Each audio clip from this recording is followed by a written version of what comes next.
NXT Heatwave just wrapped up and they just put on an amazing show. This was an amazing pay-per-view from top to bottom. This was a great show.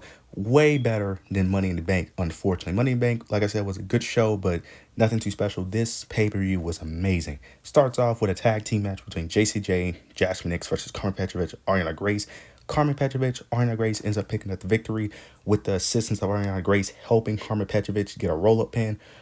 She ended up pulling Jasmine Nix's hair, which allowed Carmen Petrovic to get the roll-up pin and pick the victory. Very shocked that Jasmine Nix and JJ lost this match. I thought they would get some type of help from Fallon Henley to build up a potential faction because they've been teasing that a bit. But it looks like they're not going to do that. But later on the show, we got a segment between Carmen, Ariana Grace. They end up having a disagreement. Ariana Grace kind of took the credit for the entire match for why they won. Carmen didn't see it that way. She saw it as more of a team effort, but Ariana Grace disagreed. So on NXT this upcoming week, it'll be a match between Ariana Grace versus Carmen Petrovic to see who is the better half of that tag team. Next, we get Wes Lee versus Oberfin for the North American Championship to see who is the greatest North American Championship North American champion of all time. And if Wesley lose, this basically means he can never challenge Obafembi ever again. This was a great match. This match is basically telling the story of Wesley being the ultimate underdog, having to overcome the dominant, more stronger opponent, Obafembi. Early on, Wesley tried to use any type of tactics to get the advantage, using speed and agility to outsmart Obafembi, while Obafembi is just over muscle him and using his strength to overpower Wesley. Early on in the match, Obafemi did this like F5, but he ended up tossing him instead of like slamming him. Like it was crazy. Like he ended up doing like an F5, but tossing his opponent in the air. Wesley was just spinning in the air like crazy. It was ridiculous. Then for a good portion of the match, Obafemi starts dominating a bit for a good portion, but then Wesley started making his comeback. He started doing like a combination of kicks. Then he ends up that leads into like a tornado DDT. He goes for a pin. Obafemi ends up kicking out. Then Wesley tries to do a meteorana, but Obafembi ends up catching him. Then Wesley ends up reversing that into a hurricanrana. He goes for another pin. Obafembi ends up kicking out. Then we got a sick sequence where Wesley ends up going for a springboard. Yeah, he went for a springboard. Obafembi ends up catching him midair with an uppercut, and then he goes for a pin. Wesley ends up kicking out as well. Then towards the end of the match, Obafembi tries to go for a power bomb, but he can't get it. He can't fully get it go through. He ends up slamming Wesley, but Wesley didn't take all the contact, which leads to Wesley ends up hitting the cardiac kick. Obafembi kicks out again. Then Wesley, this was kind of botched because Wesley went for the cardiac kick, I think, or he went for something, but Obafemi kind of didn't hit him, so he ends up going for it again. Tries to get the cardiac kick again. Obafembi ends up catching Wesley. He ends up just tossing him in the air. Then he ends up powerbombing Wesley to pick up the victory. This was a really good match. Really good match. I thought it would have been a little bit better, but this was a really good match. Towards like halfway through the match, it started to pick up because a good portion Obafemi was just dominating. But I like the story that they told. This was a really good match. Curious to see what happens with Leslie, because next week on NXT he will be sending his message to send his future plans to NXT. So yeah, because I don't know where he goes from here, but it was the right call. Obafemi being the dominant champion, got to continue that. This was a really good match.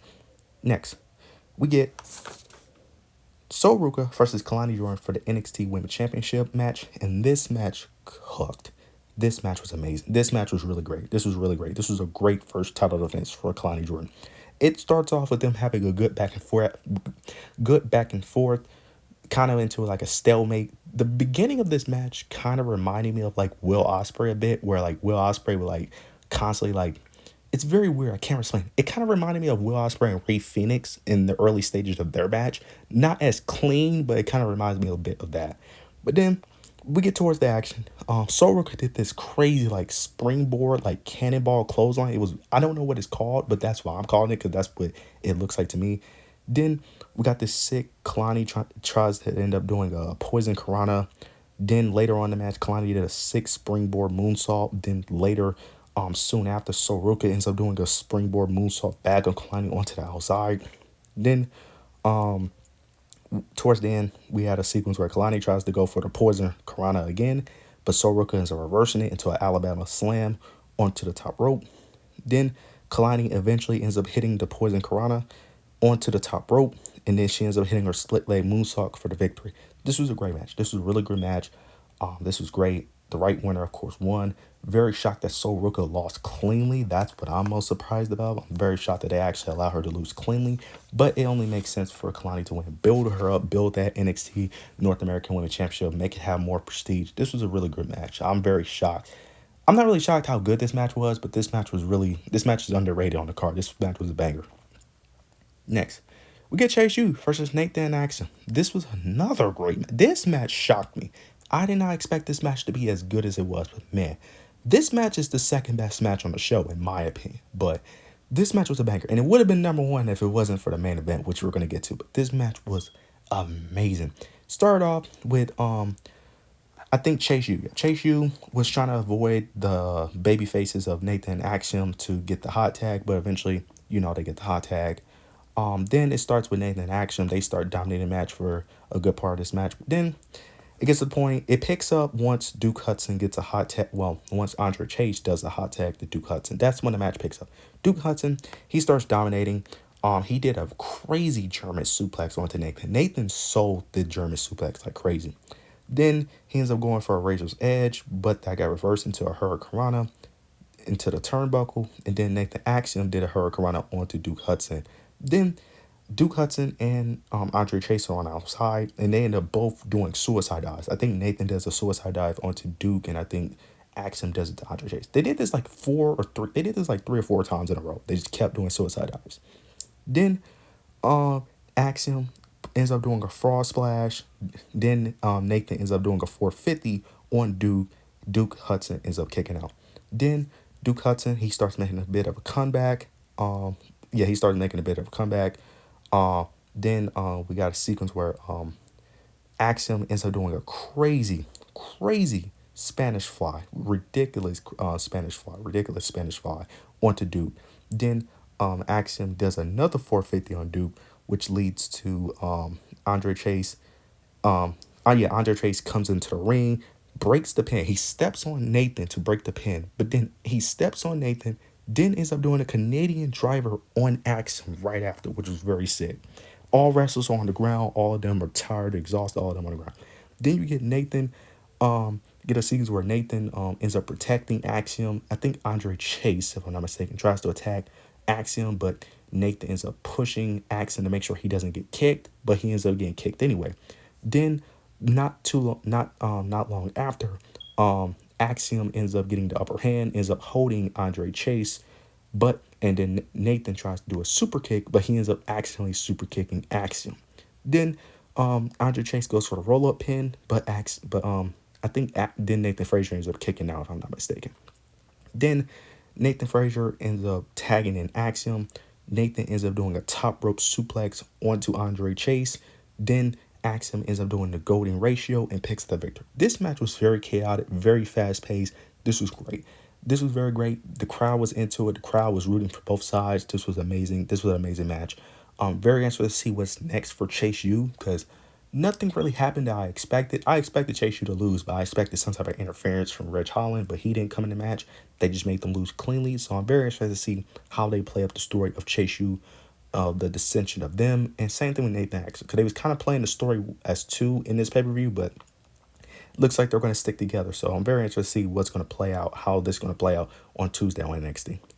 Next, get Lola Vice versus Roxanne Perez. This was a good match. I'm a bit disappointed in how they did it, mainly towards the end. That kind of disappointed me. They ended up playing a hand injury with Lola Vice. Lola Vice ended up going for a back fist, but Roxanne Perez moved out the way, and she ends up accidentally hitting the ring post, so they end up playing a hand injury throughout the match. Roxanne Perez ends up working the hand throughout the match. This was a solid match. They made Lola look strong, extremely strong in this match, which was very weird. Eventually, they was telling the story of Lola Vice eventually hitting the back fist on Roxanne Perez, which she ends up doing, but Roxanne Perez was able to end up putting her feet on the ropes to make sure she had a rope break. Then later in the match, Roxanne Perez eventually ends up hitting her pop rocks, which leads to Lola Vice kicking out. Then Roxanne Perez is very angry. She's very frustrated.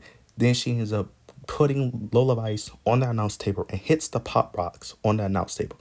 She puts her back in the ring, and Lola Vice kicks out again.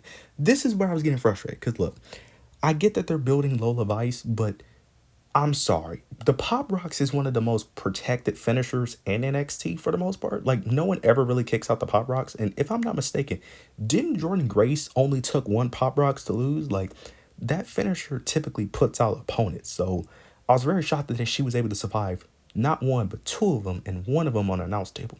After she kicks out the second one, she ended up putting her into a crossface, and then she hit three Pop Rocks. She hit five Pop Rocks to put out Lola Vice. Look, I get it, but I feel like this was a little extreme. Because why does Lola Vice need five Pop Rocks in order to lose? Like, I get it. They was playing the story of Roxanne Perez being the angry heel that just wanted to finish her, but really, you didn't need. You kind of overdone it. You didn't need. And one of the Pop Rocks she ended up botching, but it was a good match. It was a really good match, but you kind of overdid it with the. You didn't need to have Roxanne do five Pop Rocks to take out Lola Vice. I think the second one would have been fine, in my opinion, but that's just me. But this was a good match nonetheless. Now we get to the main event. Javon Evans versus Shawn Spears versus Ethan Page versus Trick Williams for the NXT Championship. This match, man, this match was a banger. This was the best match of the show. One of the best matches of the year, in my opinion. This match was everything it needed to be. It was fast paced, very chaotic. Everyone got involved. This was great.